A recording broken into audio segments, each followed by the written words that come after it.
દિલ્હીમાં કલાકમાં 5 ઇંચ વરસાદથી સંસદમાં પણ પાણી ટપકતું થયું. રસ્તા પેટમાં ફેરવાયા 3ના મોત. દિલ્હીમાં એક જ કલાકમાં 5 ઇંચ જેટલો વરસાદ પડતા દેશની રાજધાનીના વિવિધ વિસ્તારોમાં પાણી ભરાઈ ગયા હતા અને હવામાન વિભાગને રેડ એલર્ટ જારી કરવાની ફરજ પડી હતી. હવામાન વિભાગના જણાવ્યા અનુસાર નેશનલ ફ્લેશ ફ્લડ ગાઇડન્સ બુલેટિનની ચિંતાજનક વિસ્તારોની યાદીમાં દિલ્હીનો પણ સમાવેશ કરવામાં આવ્યો છે. જ્યારે નવી સંસદમાં પણ પાણી ટપકતું થઈ ગયું છે તેનો એક વિડીયો પણ વાયરલ થઈ રહ્યો છે. આકરી ગરમી સહન કરતી દિલ્હીમાં બુધવારે સાંજે આશરે 1 કલાક સુધી ધોધમાર વરસાદ પડ્યો હતો, જેમાં 5 ઇંચ વરસાદમાં દેશની રાજધાની પાણી થઈ ગઈ હતી. અનેક જિલ્લાએ રોડ રસ્તા તો જાણે બેટમાં ફેરવાઈ ગયા હતા. જ્યારે ગાઝિયાબાદ નજીકના ગાઝીપુરમાં એક મહિલા નાળામાં ગરકાવ થતાં મૃત્યુ પામી. તેની સાથે તેનું બાળક પણ હતું જે મૃત્યુ પામી ગયો છે. બીજી બાજુ શાક માર્કેટ વિસ્તારમાં એક દુકાન ધરાશાયી થઈ જતા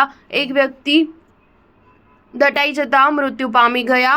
ઇન્ડિયા મેટ્રોલોજીકલ ડિપાર્ટમેન્ટના ઓટોમેટિક વેધર સ્ટેશન નેટવર્ક અનુસાર મધ્ય દિલ્હીના પ્રગતિ મેદાનમાં એક જ કલાકમાં 112.5 મિલીમીટર વરસાદ પડ્યો હતો. હવામાન વિભાગના જણાવ્યા અનુસાર દિલ્હીમાં 5 ઓગસ્ટ સુધી વરસાદ ચાલુ રહેવાની શક્યતા છે. ભારે વરસાદને કારણે દિલ્હીના લુટિયન, કાશ્મીરી ગેટ, રાજિંદ્રનગર સહિતના વિસ્તારોમાં પાણી ભરાઈ ગયા હતા. ઉલ્લેખનીય છે કે તાજેતરમાં પાણી ભરાઈ જવાથી યુપીએસસીના 3 ઉમેદવારોના મોત થયા હતા. આ ઘટના દિલ્હીના જૂના રાજિંદ્રનગરમાં બની હતી. આજે પડેલા 5 ઇંચ વરસાદમાં આ વિસ્તારમાં પણ પાણી ભરાઈ જતા લોકોની ચિંતા વધી ગઈ હતી. બીજી તરફ ઉત્તર પ્રદેશમાં છેલ્લા 24 કલાકમાં વરસાદ આધારિત ઘટનાઓમાં 12 લોકોના મોત થયા હતા. રાજ્યના 7 જિલ્લાઓ અયોધ્યા, બલિયા, લખમીપુર ખેરી, ફરુખાબાદ, સીતાપુર, બહરીચ અને હરદોઈપુર અસરગ્રસ્ત જિલ્લાઓ છે. 12 લોકોના